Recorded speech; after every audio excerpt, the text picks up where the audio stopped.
பொள்ளாச்சியில் நடந்த பெண்களுக்கு எதிரான பாலியல் வன்கொடுமை வழக்கில் தீர்ப்பு வந்திருக்கிறது. இந்த தீர்ப்பில் 9 பேரும் குற்றவாளிகள் என்றும் அவர்களுக்கு சாகும் வரை சிறை தண்டனை என்ற ஒரு தீர்ப்பு வந்திருக்கிறது. இந்த தீர்ப்பை நாங்கள் வரவேற்கின்றோம். ஒரே ஒரு வருத்தம், இந்த தீர்ப்பு வருவதற்கு நீண்ட காலம் 6 ஆண்டுகள் ஆனது. இன்னும் விரைவில் இதே போன்ற ஒரு தீர்ப்பு வந்திருந்தால் நன்றாக இருந்திருக்கும். காரணம், எத்தனையோ பெண்கள் பாதிக்கப்பட்டார்கள். ஆனால் ஒரு சிலர் தான் முன் வந்தார்கள். இந்த தீர்ப்புக்கு பிறகு மேலும் பாதிக்கப்பட்ட பெண்கள் எல்லாம் முன் வர வேண்டும். அதே போன்று பாதிக்கப்பட்ட பெண்களுக்கு இழப்பீடு வெறும் மொத்தத்துல 81 லட்சம் கொடுத்து சொல்லியிருக்கிறாங்க. இது போதுமானது கிடையாது. பாதிக்கப்பட்ட ஒவ்வொரு பெண்ணுக்கும், அதாவது மன ரீதியிலே உடல் ரீதியிலே பாதிக்கப்பட்ட ஒவ்வொரு பெண்ணுக்கும் 1 கோடி ரூபாய் நிதி கொடுக்க வேண்டும், நிதி உதவி கொடுக்க வேண்டும், அரசு கொடுக்கணும். இதுல ஏன் இவ்வளவு தாமதம்னா, இது போன்ற வழக்குகளுக்கு சிறப்பு நீதிமன்றம் கிடையாது. இத உயர்நீதிமன்றம் சொல்லி இந்த வழக்கு சிறப்பு நீதிமன்றம் உருவாக்கி பிறகு சிபிஐ அரசு தரப்பெல்லாம் வழக்காடினார்கள். ஆக தாமதமாக வந்த தீர்ப்பு.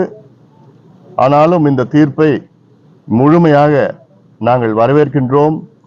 இது மற்றவர்கள் பெண்களுக்கு எதிரான பாலியல் வன்கொடுமைகளோ எந்த ஒரு அச்சுறுத்தலோ ஈடுபடக்கூடாது என்று இந்த தீர்ப்பு தெளிவாக சொல்கிறது. தமிழக அரசு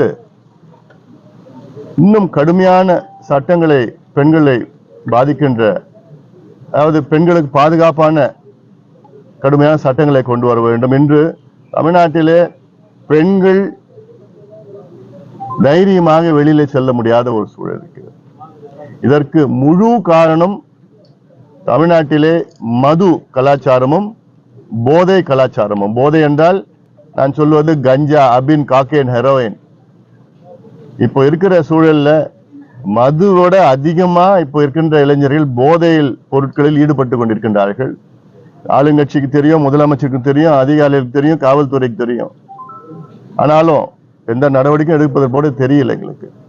தொடர்ந்து நாங்க வலியுறுத்திட்டு வரோம், இந்த கலாச்சாரம் எப்படியாவது தடுத்து நிறுத்துங்க என.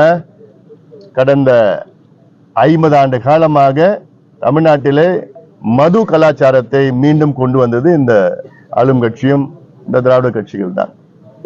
இப்பொழுது அடுத்த தலைமுறையை கெடுப்பதற்காக இந்த போதைப் பொருட்கள், ஏன்னா கஞ்சானா சாதாரணமா வந்துடுச்சு. இப்போ பள்ளிக்கூடம் வாசல்ல கஞ்சா விற்கிறான், காக்கைன், ஹெரோயின் விற்கிறான், மாத்திரை விற்கிறான், LSD மாத்திரை விற்கிறான், ஆம்பிட்டமின், எல்லாமே என்னென்ன கிடைக்குதோ, அமெரிக்காவில் என்னென்ன கிடைக்குதோ போதைப் பொருட்கள் தமிழ்நாட்டில் சரளமா கிடைக்குது. பள்ளிக்கூட வாசல்ல, கல்லூரி வாசல், எங்கே பார்த்தாலும். ஒரு நேரம் நகரத்துல தான் இருக்கும், இப்ப கிராமத்துல வந்துடுச்சு. காவல்துறைக்கு தெரியும் யார் விற்கிறான்னு தெரியும். ஆனாலும் அது நடவடிக்கை எடுக்கிறது கிடையாது. இல்லைன்னா இந்த தலைமுறை, இவங்க ஆட்சிக்கு வந்து கிட்டத்தட்ட 3 தலைமுறையை நாசப்படுத்திட்டாங்க மதுவை கொடுத்து. இப்ப அடுத்த 4வது தலைமுறை நாசப்படுத்த துடிச்சிட்டு இருக்கிறாங்க இந்த போதை பழக்கத்தை. இதனால பெண்களுக்கு பாதிப்பு, அதிகமா பாதிப்பு பெண்களுக்கு தான். தைரியமா நடமாட முடியல. தமிழ்நாட்டு சட்டம் ஒழுங்கு பிரச்சனை காரணம் இதுதான்.